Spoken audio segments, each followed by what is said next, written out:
¿Y eso dónde? Esto es en la Ciudad de México. Ah, correcto.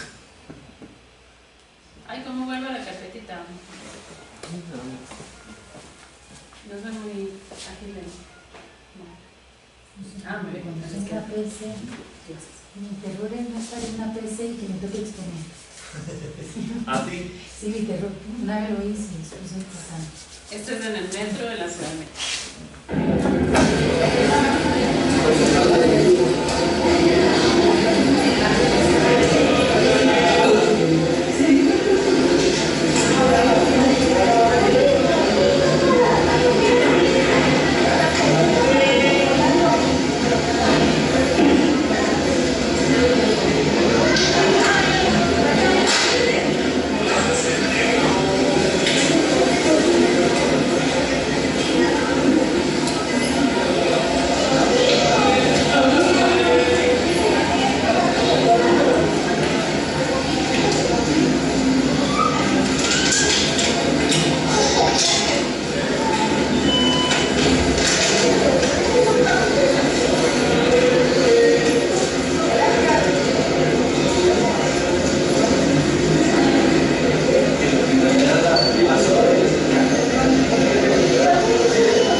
Carlos. Es una rampa hechiza que hicieron en una calle, está en el barrio San Cayetano. Y una persona le colocó ahí el símbolo antiguo, como dibujado, como con un clavito, de las personas con discapacidad, que es una persona en una silla de ruedas sentada. Dice que antiguo. Sí, ya no se utiliza ese. El actual es un muñequito como de brazos extendidos, como con bolitas a los lados. Es antiguo, pero el que reconocemos, el que vemos en todas partes, la simbología que se sigue utilizando o se valora a nivel social es pero sí, ya hay otro que lo supera. Porque es una sola de las discapacidades, otro tipo físico. En el caso de las personas usuarias de silla de ruedas, pero hay muchas más. Entonces, ¿verdad? La mayoría no se sentían identificados. Y la uso para hablar de las ciudades y cómo hay una construcción colectiva, los espacios urbanos son construidos colectivamente. Y además se sobreponen, no sé si logran ver la capa de asfalto sobre la rampa que alguien más construyó, que es para comunicarse con una acera, que tiene sus dificultades, ¿verdad? Hay servicios de agua ahí persistentes, los postes que a veces son grandes obstáculos, etc. Entonces, yo me especialicé en todo el tema de los estudios más urbanos. Y por eso les voy a hablar mucho de ejemplos sobre la ciudad y la movilidad en las ciudades. Quiero comenzar con esta cita de Sonora Taylor, que nos habla de una perspectiva. Ella es una académica estadounidense, tiene una reflexión muy interesante para pensar los cuerpos con discapacidad y el mundo de las violencias. En este caso, ella se ubica dentro de lo que se denomina la teoría CRIP, que viene de cripple o tullido, y que es una reivindicación del activismo queer, en este caso hacia la población con discapacidad. Dice Sonabra, una visión más radical de un futuro sostenible tiene que abarcar valores que no solo sean buenos para el medio ambiente y la salud individual de los consumidores y desafiar los paradigmas históricos de jerarquía y opresión, incluyendo el capacitismo y el especismo. Ella trabaja muchísimo dentro de la crítica al capacitismo. No sé si esta palabra capacitismo es algo conocida por ustedes o es ajena, totalmente desconocida. ¿La han oído alguna vez? ¿Capacitismo? ¿A qué les suena capacitismo? Ser muy capacitado, diferente de discapacidad. ¿Te suena discapacidad? No, capacidad de hacer algo. Sí. Capacidad de hacer algo. Ajá. ¿Qué más? Capacidad. Okay. Entonces, el capacitismo, ustedes tal vez han oído hablar del racismo, el clasismo, ¿sí? El machismo. Ajá. Estos ismos nos hacen hablar de sistemas de dominación. Entonces, en el caso de la discapacidad, hablamos de capacitismo como un sistema de dominación en el cual las personas que son consideradas con discapacidad son consideradas de menor valor o con dificultades con respecto a otras que tienen capacidades que son más valoradas socialmente, especialmente en términos de producción y de movilidad y de forma de corporal, ¿sí? Entonces son los cuerpos diferenciados en función de capacidades. Pero ¿qué quiere decir esto? También hay una noción de que la capacidad de pensamiento tiene que ser de determinada forma, de que la capacidad de producción tiene que ser de determinada forma, de que la forma corporal tiene que tener ciertas características. Entonces, lo que se escape de esas características homogéneas, entonces es considerado fuera de lo valioso o fuera de lo que es productivo, ¿verdad? Sobre todo en un sistema capitalista como el que vivimos. Entonces, el capacitismo es un sistema de dominación, como les decía. El racismo, por ejemplo, se basa en ideas de que existen razas, de que existen diferencias de cuerpos y demás. En el caso del capacitismo es por capacidades. Entonces, los cuerpos considerados con ciertas capacidades, completos, o que piensan de forma racional, o que se mantienen dentro de las reglas del orden social, son considerados más valiosos que los que no.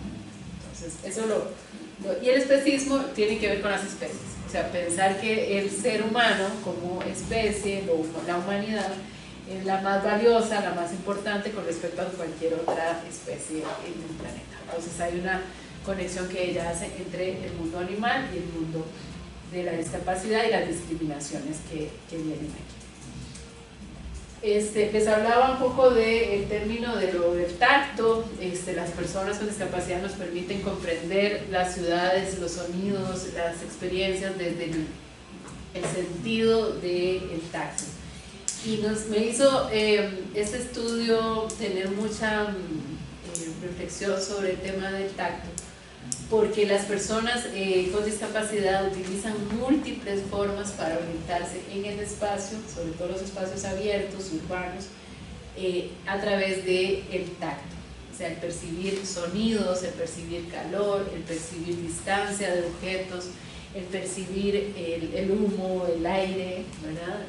Muchas personas utilizan, por ejemplo, estos elementos para saber dónde se encuentran en San José, porque saben que cuando sienten una ráfaga de viento, ahí es donde tienen que doblar a la derecha, porque hay un edificio alto que saben cuál es, el Banco Nacional, entonces que ahí es donde tienen que mirar para poder llegar a su destino. Entonces hay elementos que están constantemente sintiendo con los elementos. Usted me hablaba de los pies, ¿verdad? Se supone que la baldosa podotáctil es todo un sistema de comunicación que se utiliza a través de los pies para que las personas puedan guiarse.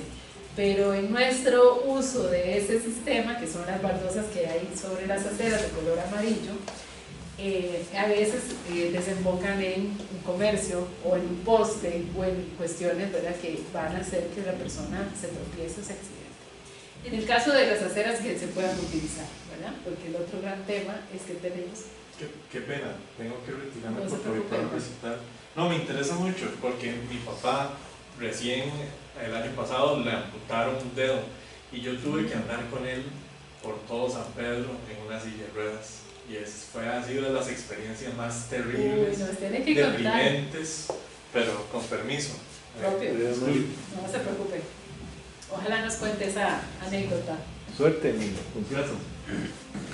Entonces, en el caso de las aceras que se puedan transitar, ¿verdad? Seguramente en la experiencia del compañero Mario, eso es muy parecido a lo de Johnny, ¿verdad? Tener que utilizar la calle propiamente para poder moverse. Y eso expone el cuerpo de dos formas distintas, ¿verdad? No es lo mismo transitar por una acera de forma segura, una acera en la que no haya obstáculos, que no haya ramas de árboles que le peguen a usted en la cara, o que hayan huecos llenos de agua o donde usted se pueda tropezar, a tener que hacerlo por la calle donde los carros están pasando muy cerca y a toda velocidad. Eso también expone a sonidos distintos, a experiencias corporales bastante agresivas. Y Mimi Scheller nos habla de este tema de las movilidades que son desiguales. Hay movilidades desiguales porque hay capacidades de movilidad diferenciales. En términos sociales, hay personas que tienen posibilidades de tener acceso a muchas formas de transportarse, otras no tienen ese tipo de acceso. Los medios también y modos de desplazamiento tienen que ver con estas desigualdades que nos exponen, como les decía, a menor fricción o ruido o velocidad o turbulencia. Las personas con discapacidad me hablaban de que la gente va de forma muy rápida, caminando, ¿verdad?, inclusive, y les golpean, pasan, les golpean sus cuerpos, a veces golpean el bastón, el bordón, los elementos que utilizan para moverse.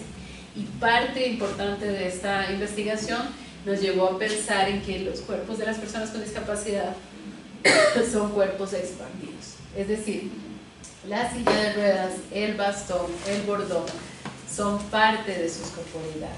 El implante coclear o el audífono, la prótesis son partes de sus cuerpos, ¿verdad? No son elementos aislados, separados. Y por eso que a una persona le pateen el bastón o se lo rompan, le impide completamente seguirse movilizando. Le violenta su propio cuerpo. El tema también de la gobernanza, la gestión de movilidades. Hay elementos diferenciados en este asunto también que provocan desigualdades. ¿Me traes ahorita, por favor, si es que olvidé la botella? Los espacios de infraestructura, las arquitecturas que podemos encontrar, ya el medio más físico, pero que también generan formas de movilidad o inmovilidad para sus cuerpos. Entonces, tengamos eso en cuenta. ¿Qué tiene que ver esto de los cuerpos expandidos con los sonidos, la ciudad, la experiencia más sentipensada de esos cuerpos? Es que a veces pensamos que las corporeidades son solo las que, ¿verdad?, están dentro de la piel, ¿sí?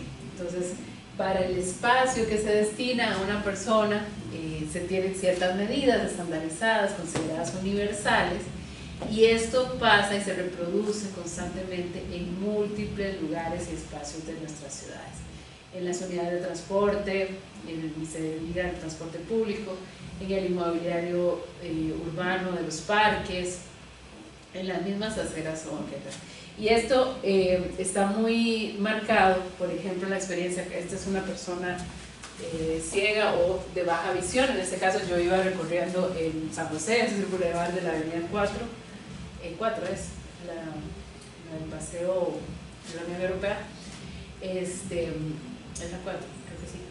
Y entonces la persona utiliza sus pies para guiarse a través del desagüe que está a la mitad, justamente, muchas gracias, justamente a la mitad del bulevar. Entonces se va guiando de manera que eso le permite una movilidad muy rápida, pero es por la superficie que es diferente al resto del bulevar que se guía.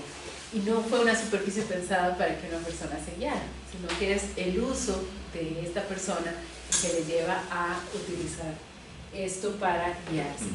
Y decía Johnny con respecto a estos los cuerpos expandidos, tampoco es que la calle es totalmente para uno, pero de ahí pues donde usted ocupa un espacio, yo ocupo dos quizás, eres usuario de silla de ruedas. Entonces la gente no es consciente de eso y la gente anda como loca, pues sí, esto, entonces yo evito, y aparte que la infraestructura no está para poder ir a agarrar el bus. Entonces pensar un poco las corporeidades que van más allá de lo material, o sea, de lo que simplemente vemos o de lo que simplemente es el cuerpo considerado hegemónicamente. Entonces, compartirles 3 ideas muy concretas de esta investigación que se desarrolló sobre el urbanismo capacitista. Por eso era importante el concepto de capacitismo hace un momento que planteamos, y que tiene que ver con algo que nos afecta a diferentes poblaciones, no solo a las personas con discapacidad. Esta noción de que el ancho de la acera tiene que ser solo para que pase una persona individual y, ¿verdad?, probablemente delgada, nos hace llevar a prácticas, ¿verdad?, en las que ocurren este tipo de cosas. Tenemos infraestructura, tenemos elementos colocados en las aceras que no son para la movilidad en la acera, pero inclusive hay poste de alumbrado eléctrico, hay a veces colocadas los ¿cómo se llaman? Los medidores del agua a la par de una llave de paso, y entonces dejan un orificio ahí donde la persona se puede tropezar. Pero entonces nos afectan a múltiples poblaciones. Las personas que llevan un coche de bebé, las personas que viajan ¿verdad?, con una perroguía, las personas con una andadera o con muletas, ¿verdad? Entonces estos espacios están pensados para otros cuerpos, para ciertos cuerpos que se muevan de cierta forma, no para todas las personas. Entonces ahí es donde se da una experiencia con el urbanismo capacitista. ¿Por qué? Porque es un urbanismo pensado para ciertas movilidades y no para realmente ser accesible. Predomina entonces este concepto de Robert McGruber, la integridad corporal obligatoria. Entonces hay una idea de cuerpo que debe ser el que todas las personas comparten o tengan. Entonces esa integridad corporal obligatoria se convierte en una obligación para poder convertirse en algo que no es alcanzable. Estamos ante algo que las personas, ¿verdad?, no necesariamente van a presentar, y si yo me muevo, por ejemplo, en el caso de uno de mis informantes, de forma pendular, ¿verdad?, porque creo que tenía una parálisis de la mitad de su cuerpo, si yo me muevo de forma pendular, voy a constantemente estar enfrentando ese tipo de barreras y obstáculos, ¿sí?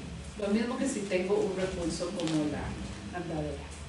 Ni qué decir del uso de los autobuses, ¿verdad? Los cuerpos expandidos entonces no son contemplados, creando propuestas capacitistas para evitar el movimiento. El urbanismo capacitista genera entonces una conexión y las mejores condiciones para la movilidad de los cuerpos considerados capaces o cuerpos sin discapacidad. Ustedes que trabajan tanto el sonido, ¿qué pasa cuando tenemos tiendas, tenemos el comercio, tenemos ventas ambulantes, todo en un mismo espacio generando una, ¿verdad?, dinámica de intercambio de sonidos constantes? Las personas autistas nos dicen, ¿verdad?, esto es una experiencia súper atormentadora.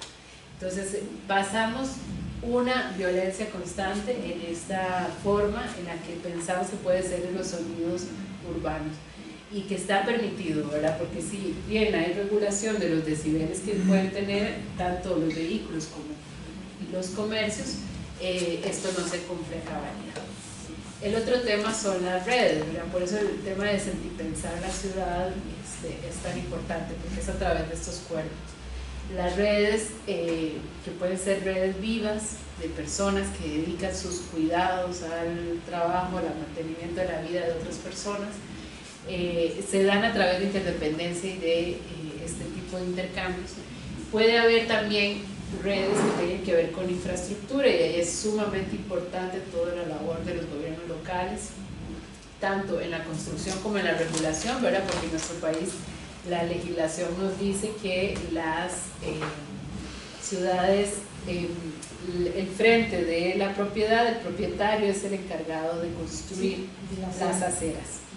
Sin embargo, si el propietario no lo hace, o la propietaria no lo hace, el gobierno local es el llamado a velar porque esa acera se construye y se construye con los materiales adecuados. Y luego el joven. Cosa que no se da. Ahí estoy, perdón, observando que está este paso para personas no videntes y termina ahí en ese kiosco. En un kiosco, o sea, colocado por la municipalidad y las ventas. Hay que hacer también un parqueadito de la silla de ruedas para no obstaculizar. Un parqueadito, que es pasar. este.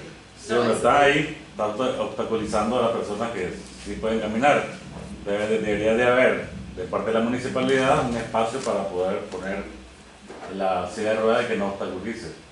Pero no es para sillas de ruedas. Ese espacio, no entiendo, parece una jaula de... ¿A dónde? No. Lo que estoy hablando es de que esa silla de ruedas debería estar en un espacio especial para que no obstaculizar el paso. Comprendo, en el parque. Sí. Muy bien, comprendo. Si eso fuera contemplado, existirían los que llamamos pollitos o asientos, con un espacio en el que se pudiera incorporar y que ella estuviera cerca, no tuviera que pasarse de un espacio para otro. Pero no tenemos yo no conozco al menos ninguno en Costa Rica. ¿A dónde? Sí, en las paradas, yo he visto, creo. En paradas de autobús aquí en Costa Rica. Sí. Yo todavía no lo he visto, pero Pero sí. entonces lo he visto en sillas en algún interior, en algún edificio. Buenísimo. Pero sí existen, sí, debería, porque la inclusión no pasa solo por incluir a cierto grupo, ¿verdad? Deberían tener espacios que permitan. Como ahora que hacen plays, que también se pueden, hamacas en con... la silla.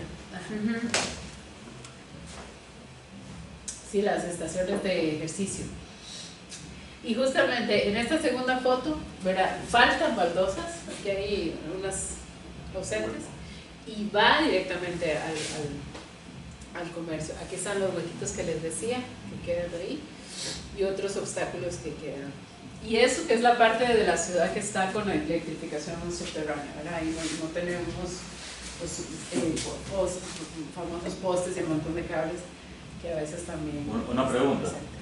Esa línea de ladrillo así, amarilla. El amarillo, ¿verdad? Esa es para que camine ciertas personas. Sí. Pero le pusieron esa caseta ahí también. Sí, exactamente. Exactamente. Eso es lo que... Se llama baldosa podotáctil. Ajá. Porque es la superficie que, bueno, es todo un sistema de comunicación, es muy interesante, no es solo algo físico, sino que comunica para que las personas ciegas o de baja visión, usuarias de bastón, puedan irse guiando. ¿sí? Hay algunas que son solo una línea en el suelo. Entonces la persona, si logra saber que existe ese recurso, la coloca el bastón y se va guiando. Pero ¿qué es lo que ocurre? Que en el uso, en la práctica, nuestras ciudades se han llenado como de moda, ¿verdad? Poner baldosas táctiles en el mismo sentido.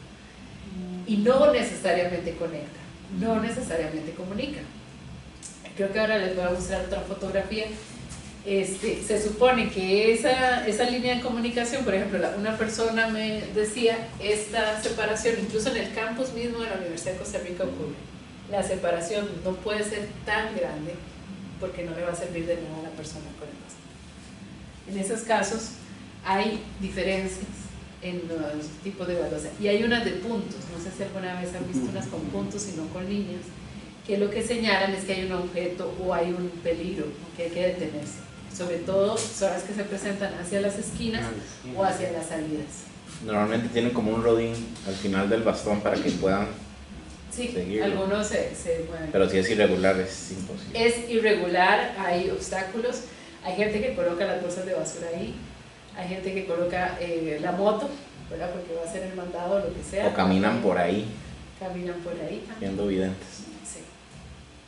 Y este es un caso también súper típico. Tener carros estacionados ahí en media acera, ¿verdad? No se entiende muy bien la rampa, vean hacia dónde está, la persona cruzando en medio de los carros porque además no se detienen en la pura esquina, sino que se adelantan. La distancia entre la calle, la acera y el caño genera un gravísimo riesgo, ¿verdad? Porque fueron poniéndole capas y capas de asfalto encima. El poste, ese objeto que no sabemos para qué sirvió en alguna época, para qué lo colocaron ahí, pero una placa, ¿verdad? Sí. Se quedó ahí y no sirve para nada. Y vean el carro totalmente salido, ¿verdad? Incluso está obstaculizando el uso del lugar. Esa es como la realidad cotidiana de nuestras ciudades. En el video ustedes pudieron ver un poquito de la cotidianidad de Guadalupe Vallejo. Ella es una activista de allá de México. Y en un sistema de transporte que se dice en algunas partes accesible, pero tenemos este tipo de situaciones, ¿verdad? Como tuvo que enfrentar, no sé cómo vieron el video, pero es un poco sorprendente. Se dicen ciegos y no videntes, ¿verdad? Videntes Ciegos. son los que ven el futuro. Las personas ciegas. Ciegas. Persona ciega o persona con baja visión. En realidad se puede usar discapacidad visual o discapacidad sensorial, pero hay diferencias porque la discapacidad visual es más amplia, nos permite hablar de personas con baja visión o personas ciegas. Puede haber una persona que sea ciega por completo o que tenga sensibilidad a la luz, que tenga ceguera parcial, que en algún momento del día pierde la visibilidad.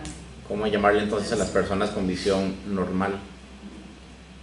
Hay toda una denominación y la ha hecho, es muy interesante porque la han hecho las personas con discapacidad. Normovisuales, es una de ellas. Normovisuales. Normovisuales, ajá. Y hay varias, pero ahorita no me recuerdo más. Sí.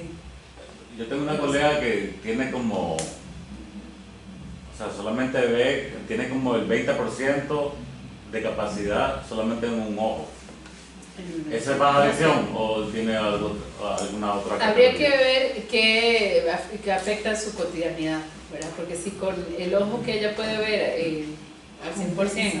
No, es el 20% de ese ojo. De ambos. No, solo uno. Ajá, por eso. Si ella con el otro ojo que no tiene esa condición puede ver, entonces. No puede ver. Ah, no puede ver de No. todo. Ah, ok. Entonces, Solamente 20% de un solo ojo. solo ve el 20%. Ah, sí. de todo, en el otro no ve nada. Ujú. Entonces habría que ver ese 20% si le permite leer, le permite Lee así. comunicarse, le permite caminar sin ningún problema o utiliza algún recurso para poder movilizarse. Entonces probablemente sea una persona ciega. Yo la catalogaría como ciega, sí. No. Porque si es un 20% no está viendo la totalidad de alguno de los dos ojos. La persona baja visión usualmente tiene momentos en el día en los que la visión puede hacer sus actividades cotidianas, pero en algún momento por la ausencia de luz ya no puede tiene que utilizar un recurso para moverse. Entonces, sí, no usar no videntes, porque los videntes son bueno, todas esas personas que supuestamente ven el futuro o ven cosas. Sí hay como un lenguaje que la gente le da como miedo a nombrar, entonces no, si la persona se autodenomina ciega, es ciega, y sin miedo se le puede llamar así. Inclusive evidente es un adjetivo de persona que ve. Si no necesariamente esto de que ve las... El futuro. Sí, nada más. Un vidente es una persona que ve. Entonces, pensar para quiénes son las ciudades que hemos construido y gestionado. Ese fue un poco el interés de la investigación, cómo podíamos pensar en los proyectos que hay ahí, las propuestas que hay. E incluso, ¿verdad? Si se ponen cosas en el espacio y se dejan ahí, se dan por sentado, para quién está pensado ese espacio que pueda ser utilizado, especialmente en lo que es los municipios, ¿verdad? Que son los llamados a llevar esa regulación al espacio público. Sí. Yo pienso que esto tiene que ver también con una cuestión histórica un poco también de que antes era difícil sacar a este tipo de personas que no podían movilizarse. Y ahora, bueno, y las ciudades son de hace más de un siglo, más de 2 siglos, y a la medida que transcurrió el tiempo se fue implementando nuevos medios para transportar a estas personas, a través de 7 ruedas, etc., y ya quedaron como obsoletas o no aptas para este tipo de personas. Y la mayor parte me imagino que la mayor parte de ciudades en el mundo antiguas tienen esta problemática. Depende. Ahora las ciudades que son, que las van construyendo y las van diseñando, sí, o sea, tienen que por fuerza tener diseñado todas estas vías, ¿no? Para estas personas y no ser aprobado por las autoridades municipales si no tienen bien diseñado eso. Bueno, eso sería un ideal muy, muy grande, pero podríamos preguntarnos si realmente es por la planificación reciente o no. Por eso lo del urbanismo capacitista. ¿Qué dices, Sonia? Yo estuve en Rusia y ahí en la ciudad en la que estuve, en Kazán, los buses te llegan, usted cuando sube el bus, sube plano, de la acera al bus. Es plano, o sea, usted no tiene que sufrir con las grandes gradas que tienen los buses ahora, que ninguno le da la acera. Creo que el de Pava ya lo implementó hace unos años, pues no sé si está exactamente a la acera a todos, pero siempre era una comodidad tomar el bus. Entonces usted veía personas adultas mayores que andaban en buses, que ellas se disponían, veía a madres, siempre madres casi, porque ellas son las que tienen una licencia hasta de 1 año, incluso sin perder los trabajos, entonces obviamente que sean más madres que padres. Ellas jalan sus cochecitos y había un puente y ellas tenían su propio canal en las escaleras para subir el cochecito y había incluso ascensor y ellas no las agarraban. Entonces había ese comportamiento de cómo toda una situación y se podía uno trasladar de un lado al otro, eran aceras súper gigantes que les daban un súper tratamiento, y había esta accesibilidad tan completa.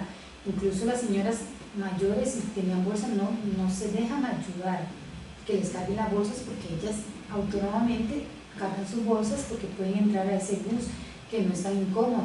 Además que no van a tener jamás el miedo que existe aquí en Costa Rica, que usted se sube el bus y inmediatamente va corriendo a sentarse porque te lo jala el bus. Allí no, el señor se espera totalmente. Y hay una persona que te cobra, usted se sienta tranquilo y te va a cobrar. Aquí es un dolor. Aquí el dolor de levantarse para tocar el botón, porque si no te dejan y te tiran ahí y usted sale corriendo, no, ahí se detiene totalmente. Yo estuve lesionada, ya estoy mejor, pero fue una cuestión sufrible, caminar por la acera, caminar por todo lado, caminar a la Universidad Nacional, estas rampas que hacen, pues que quien engañan, son rampas con cierta inclinación muy pronunciadas, que incluso yo estuve en silla de ruedas en la semana de septiembre y había puestas que yo no las podía hacer en silla de ruedas. Entonces, esto, hay una persona que sí está en situación de discapacidad, él lo dijo en un taller, Ustedes creen que la discapacidad son personas que hayan nacido congénitamente con una discapacidad, pero la discapacidad se puede llegar cuando estamos envejeciendo porque hay alguna articulación, un hueso que nos hace un daño, o por una lesión, o por un accidente. Entonces hay una probabilidad que nos haga llegar esa discapacidad. Y aún así, porque tenemos aceras súper incómodas, que la gente se puede caerse, porque no les importa, porque no hacen esa inversión.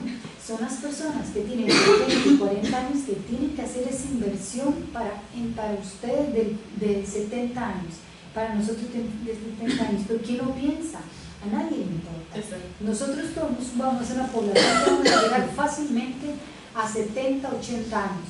¿Qué se ha pensado el proyecto para que nuestros 70, 80 lleguen a algo bueno? No, de momento solo tienen estima de una casita ahí de adultos mayores ahí tejiendo todo el día y viendo todo el día, porque eso nadie lo está pensando, nadie lo está construyendo. No se piensa en esta plataforma de utilizar las escuelas tal vez con otra implementación. Es que a nadie le importa, solamente quien lo vive en carne viva se da cuenta. Yo fui a LIS y un montón de gente totalmente lesionada, renqueando, gente con cuerpos muy bien trabajados, que se lesionaron, gente que es generalmente multisplesta, etcétera, etcétera. Pero no le importa. Aquí hay como 8, 7 personas y está lesionado, ninguno. Yo solamente hace un mes. Y después me curo y ya seguimos. Entonces, claro, es muy poca la persona que sufre y a veces hay personas que no se le ve, pero tienen que seguir. Entonces yo creo que es que hay un desentendido totalmente. Yo si voy a correr, que ya yo no puedo correr, ya no corro, yo corría en las calles. Correr en la acera era un riesgo de caerme porque me tropezaba.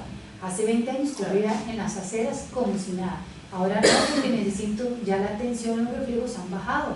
Ahora yo corro en la calle, definitivamente, porque además en las aceras el asfalto que es muy fuerte. Pero a nadie le importa. ¿Quién se ha lesionado? ¿Quién le tocó estar un mes en silla de ruedas? Hasta mi casa era anti todo. Había gradas por aquí, para el baño había otra grada, para acceder a la cocina hay otra grada.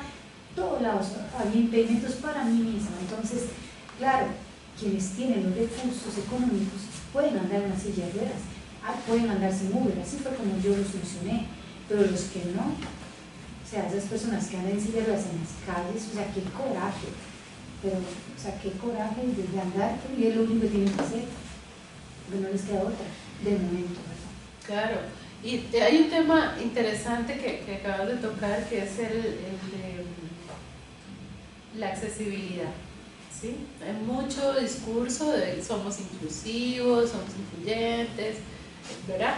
Queremos que todas las poblaciones lleguen, queremos que cualquier persona pueda educarse, y entonces tenemos la idea de que poniendo la rampita se soluciona todo. Y un montón de estrategias como la que vimos de la altosapo táctil que nos llevan más que a chocar, ¿verdad? A poner en riesgo a la persona. Entonces son formas de inclusión simulada, ¿verdad? Porque al fin de cuentas está haciéndose una propuesta urbano-arquitectónica o físico-espacial que no necesariamente conecta, ¿verdad? Y eso tiene que ver con una visión fragmentada de la movilidad. Y por eso es tan importante pensar en las redes, ¿verdad? Pensar en el continuo, pensar en qué es lo que conecta una cosa con la otra, que conecta esa experiencia. Y en este caso, lo decía Catalina Gaspar, una activista que ya falleció, mi querida amiga Catalina, en México. Es muy difícil andar en la ciudad y muchas veces yo me he preguntado, a mí me apoya alguien, pero a los que no nos apoyan, ¿cómo se mueven? ¿Qué hacen? Optan por no salir de su casa. Muchas veces dicen, es que no hay discapacitados, no se dice discapacitados, se dice personas con discapacidad. Bueno, como sea, no hay. Le digo, ¿cómo va a haber si no pueden salir? Entonces, un poco, le decía Mario, es que antes estas personas no se mueven, ahora hay más tecnología para moverse, pero en realidad había una tendencia a encerrarles en instituciones, encerrarles en las casas, ocultarles del mundo social, aislarles de la comunidad. Y eso también es una visión de la discapacidad. No solo la persona con discapacidad, también algunas personas más atrás, claro, había tendencias a mejor eliminarlos. Entonces, tiene que ver con las ciudades actuales, con las ciudades antiguas también. Hay ciudades que son accesibles, que no necesariamente, ¿verdad?, rompen con lo del patrimonio. Ahora hay una preocupación en México, es central, ¿verdad?, la idea del patrimonio, ¿verdad?, no se toca, no se, ¿verdad?, porque hay que conservar. Y esta idea de hacerlas accesibles. San Luis Potosí es una ciudad muy interesante porque conserva sus elementos patrimoniales y arquitectónicos antiguos sin dejar por fuera la experiencia de personas con discapacidad, especialmente usuarios de silla de ruedas. En este caso, Catalina está en la salida, esos son unos torniquetes, eso, mira, las personas salen acá, entran, ingresan al sistema y por allá salen.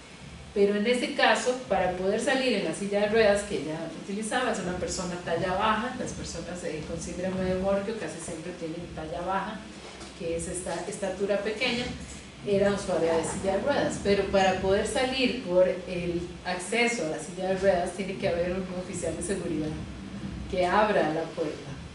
Entonces generamos sistemas de acceso, de transporte supuestamente accesibles, pero que dependen de otras personas, no de la persona usuaria, y en este caso de la que necesita hacerlo. Permiso, es que tengo que retirarme, pero sí quería compartirle que más allá del urbanismo falta accesibilidad en la